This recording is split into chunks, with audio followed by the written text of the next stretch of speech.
Good morning. Welcome to another edition of The Grind. On today's episode, we're going to talk about POP, or progress over perfection.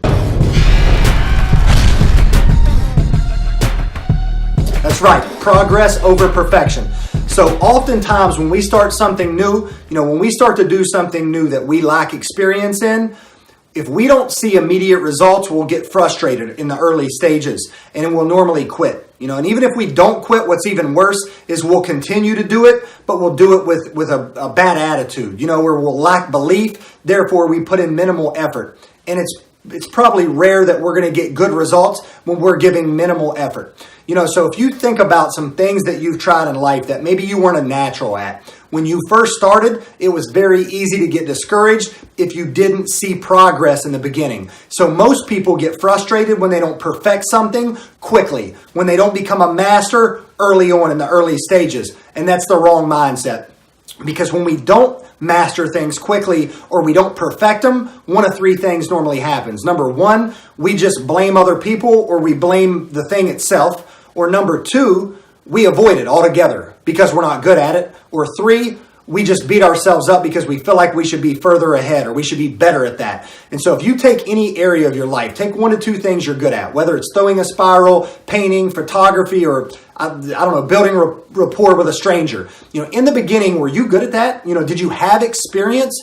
Probably not. Definitely not. So in the beginning, you were bad, probably terrible at those things, right? Because you lacked experience. And if you only tried things that you were good at or that you had experience in, you'd never try anything new, right? You'd never be good at anything because you have to be bad at something until you get good. So that's my message, is focus on your progress, not thinking that you should be a perfectionist in the early stages. It's a quick way for you to get demotivated. So I got a couple tips. I got 3 tips that I think will help you in starting something new and sticking with it, not giving in.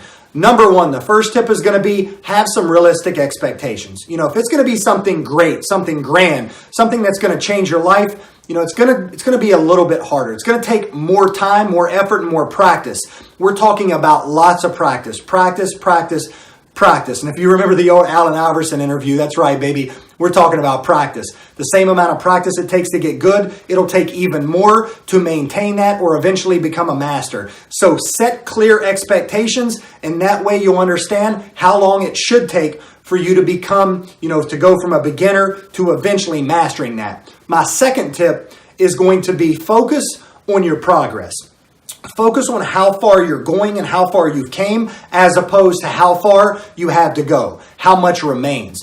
And in order to do that, you got to track it. You can't measure your results if you're not tracking it, if you're not keeping track. So focus on how far you came, track it, and don't focus on how far you have to go. It'll come in due time. Number 3 is going to be manage that self-talk. Manage your self-talk. There's nothing worse than taking something fun, exciting, something new, something that's going to benefit you in the long run. And because you're not good at it early, you develop a bitter attitude. You become resentful. You start to take something good and you make it bad because you're struggling in the beginning. It's going to take time. It's going to take practice, especially great stuff. So understand that positive self-talk, especially in the early stages, will help you to stay motivated. So those are my 3 tips, guys. Set clear expectations, set realistic expectations for whatever it is. There's a process to everything. I know we hear it a lot and it sometimes gets watered down, but everything in life has a process or stages or levels. So focus on that. Make sure you have clear expectations and realistic expectations. Number 2, just to recap, number 2 is going to be make sure that you're tracking your progress and focused on how far you came, not stuck on how far you got to go. And number 3, have some positive self-talk. Maintain that. Have some awareness. Make sure you're having positive thoughts. Don't take something fun or good and turn it into something bad or resent it because you're not so good at it in the beginning. Those are my tips. I hope it helps. Look to see you guys on the other side. Get ready. It's a new day. We'll see you tomorrow on The Grind. Thank you. Subscribe today at simonarias.net.